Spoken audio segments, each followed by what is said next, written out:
Hi, everybody. This is Silvio Canto in Dallas, Texas on Thursday, August the 4th, and welcome to our commentary. I wanted to direct you very quickly to a brand new post that I have over at the American Thinker Thursday morning. You can read it there, or you can read it on my blog, or I always put these over at my Facebook political page. And it's about Vince Scully, who passed away in the last 48 hours, the great baseball announcer. And what's interesting to me is that I've gotten many, many comments from people of my generation who are also touched by Vince Scully. So I appreciate that. I think this is a man who, in so many ways, connected with fans. And it's hard to find that anymore because a lot of that connection had to do with the fact that he was doing radio. And radio connected the baseball announcer with the fan in a way that it's not true anymore. You don't have the same intensity or that connection between communities and fans, or fans and baseball teams, that you did before. But Vince Scully clearly had a connection with Dodger fans. And you can see it. You can see it in some of the comments that I've gotten about my post over at the American Thinker. So check it out. It's about Vince Scully. I think you'll enjoy it. I want to begin, before we get to our topics today, Governor DeSantis and the jobless claims. I want to talk a little bit about this news that just broke here in the last couple of hours about the American basketball player, the young woman who is in Russia right now, who has just been convicted to 9 years in prison. That's pretty astonishing. I did not, it's pretty astonishing, but there's a couple of lessons here that I think we can all learn. Number one, if you travel to another country, make sure you understand the laws of that country, because they may decide to apply them, and you may find yourself at a disadvantage. I mean, she doesn't have the advantages in Russia, obviously, that she's got here as an American. So you need to know where you're going and what laws you need to respect, because you may find yourself in the position that this young woman is in. The other thing is, especially for this young woman who did not want to stand up and salute the American flag during the basketball games, I hope she has a better appreciation now of what living in the United States is all about. And I hope when she comes back, that she'll, spread that to some of the younger people who follow her game. I don't think she's going to be there 9 years. I think she'll be in for a short time and they'll get her out. The Russians have no benefit from keeping her for 9 years. I mean, that's simply not something that they're interested in. My phone is ringing, so I better shut this down. Give me a second for a minute here. I forgot to shut off the volume of my phone. So give me a second. There we go. There it is. Forgot to shut it down. But anyway, the Russians have no interest in keeping this young woman there for 9 years, because they're using this young woman purely to humiliate the Biden administration. So as soon as they get everything they want out of this, maybe a trade for somebody, a Russian spy in here in the United States or whatever, as soon as they can make a trade, I'm sure they will.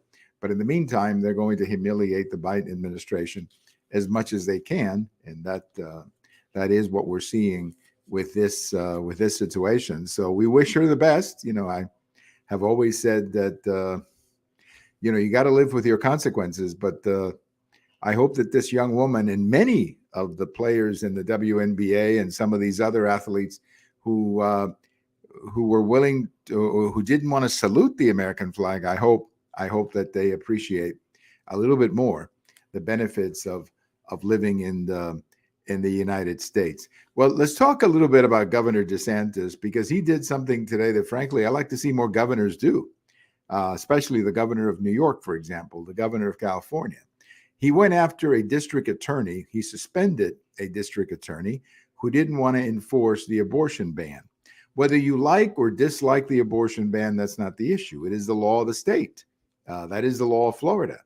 And you have to enforce it as a district attorney. If you don't want to enforce the laws of Florida, then you resign and you run for politics or whatever you want to do, or you get a job at CNN, assuming they're still hiring people over there. But you don't, if you're the district attorney, you have to enforce the laws of the state.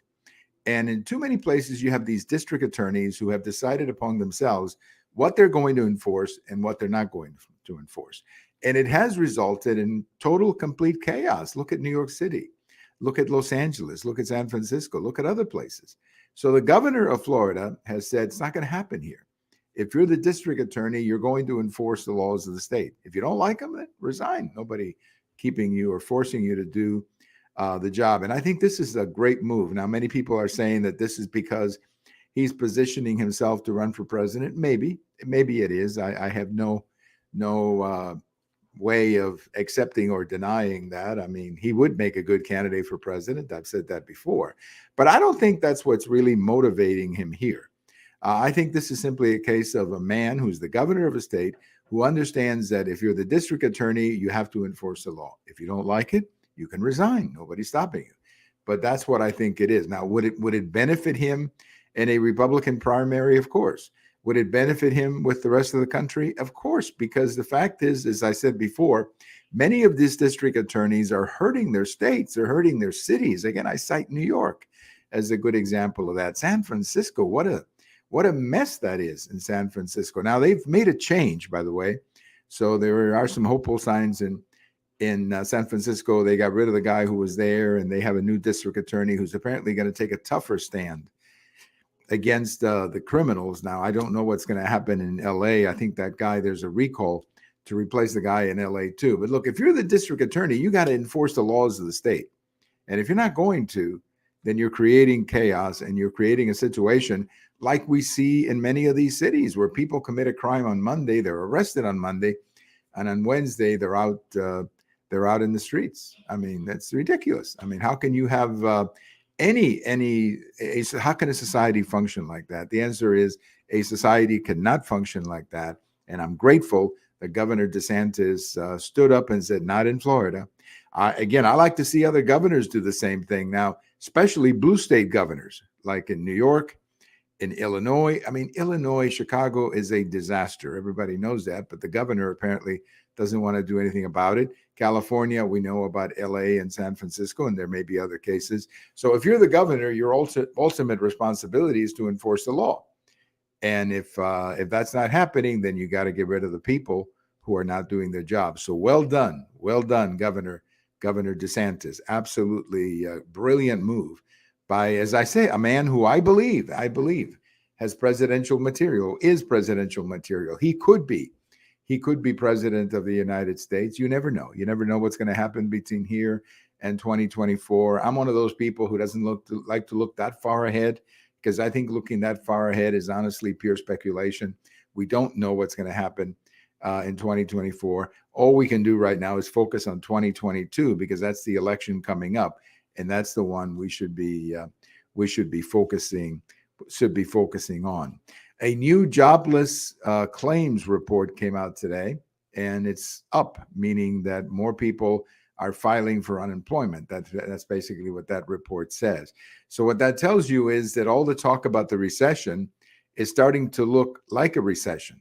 Normally, when you have a recession, the jobless claims go up because people start filing for unemployment because they do not have work. So clearly, I think you're going to see, it's going to become more and more apparent to everybody here that we are in a recession.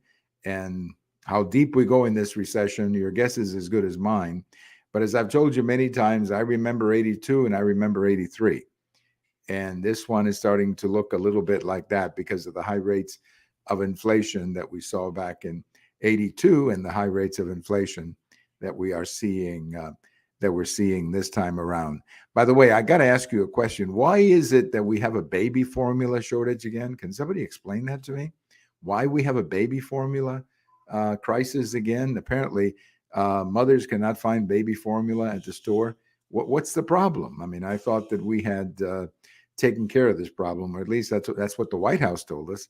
So, I mean, if we have a baby formula crisis again, who's overlooking this over at the White House? I like to do something. I like to see what the heck is going on with respect to that. We have a press secretary right now who's, frankly, I want to be nice when I say this, but she's clearly in over her head. She said yesterday that the elimination of Roe v. Wade was unconstitutional, or overturning Roe v. Wade was unconstitutional. I don't know how far this lady got in her government class, but when I remember reading about government and the Supreme Court, The Supreme Court can overturn another Supreme Court. It's happened many, many times before. I mean, many, many times before. And to somehow say that this time it's unconstitutional, I just think that, what it says to me, frankly, is that the White House is concerned about turnout and that they really want to get, I guess they believe they're going to get a lot of women to turn out if they keep talking like that. I don't think that's the case, but that's what they think. And they're trying to get their base out. That's what it sounds like to me.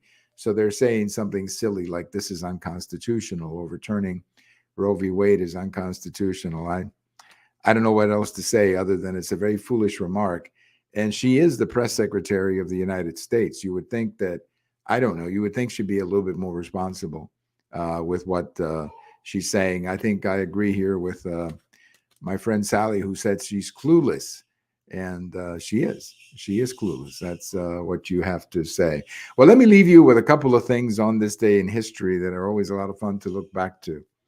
On this day in 1901, Louis Armstrong was born. He passed away in 1971. Hard to believe he's been dead for 50 years, but Louis Armstrong, the great trumpet player, who has a great, if you ever want to beat somebody in a trivia game, you can ask him the following question. Who kicked the Beatles out of first place in 1964? When the Beatles went on the Ed Sullivan Show, they had the #1 position on Billboard from the end of January to the first week of May. The #1 song every week was a song by the Beatles. So that's almost 4 months that the Beatles had the #1 song. So what artist kicked the Beatles out of first place on Billboard in mid-May?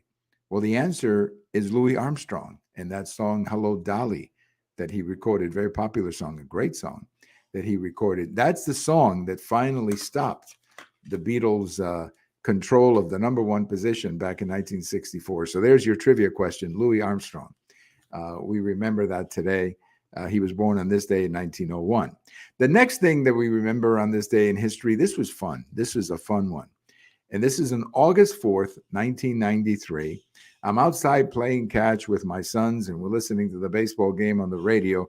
And all of a sudden, there's a fight in the game. And the fight is between Nolan Ryan and Robin Ventura. As it turned out, I guess Nolan hit Robin Ventura, who charged the mound, and we had one of the most hysterical fights in the history of the game. So that happened on this day. That would make it 29 years ago, right? 1993, 29 years ago. I don't know where the time goes anymore, but that was 29 years ago. Robin Ventura and Nolan Ryan in that great fight. You see Nolan, hitting him, punching him. That was a great fight. You can see it on YouTube if you want to see it for yourself. But what a great moment that was. Everybody around the world was talking about Nolan Ryan and Robin Ventura doing this thing on this day in 1993. Well, thank you for listening. Thank you for your comments. Have a wonderful day, and we'll talk to you later. This is Silvio Canto in Dallas.